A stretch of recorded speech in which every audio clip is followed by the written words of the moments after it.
नहीं जननी जंत्रणा अधा बाटरे जन्म है शिशुकन्या। गजपति जिला मोहना ब्लॉक अंतर्गत मांडीमेरा पंचायतर दुर्गम अंचल गोबेल ग्रामर आब्राहम माझी स्त्री ललिता माझी को प्रसव जंत्रणा होइथिला। हेले पक्का रास्ता नथिबारु गाँ को आंबुलांस जाई पारि नथिला। बाध्य होई गोबेल गाँव लेखारी गाँ पर्यंत 3 किलोमीटर दोली रे बुहा होई नेबा बेले गर्भवती महिला अधा बाटरे प्रसव करथिले शिशुकन्या।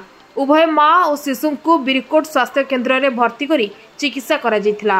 उभय माँ और शिशु को स्वास्थ्यावस्था ठीक थिबा कहिसंती डाक्टर। मोर ना जहन माझी मांडीमेरा जीपीर नाई सरपंच अटे। गोबेल ग्रामर आदिवासी आम समस्ते अटू। तो बर्तमान आम रास्ता अभाव बोलिकी प्रसूति माँ को एपरी कंदे भूईकी आम प्राय गोबेल ठारू मांडीमेरा पर्यंत 7-8 किलोमीटर आम चलिकी पदयात्रा करके आम आसुचु।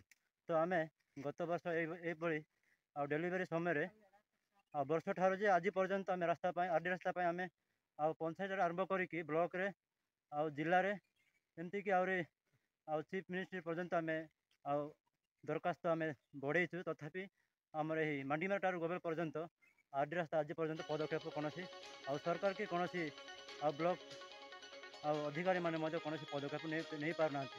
एणु विशेषकर जो मैंने आदि रास्ता हो कि प्रकृत जनसाधारण सेवाई जब अच्छा तेज यथाशीघ्र ही मांडीमेरा ठारू गोबेल पर्यंत आदि रास्ता जथाशीघ्र टे पदक्षेप ने बहुत भल।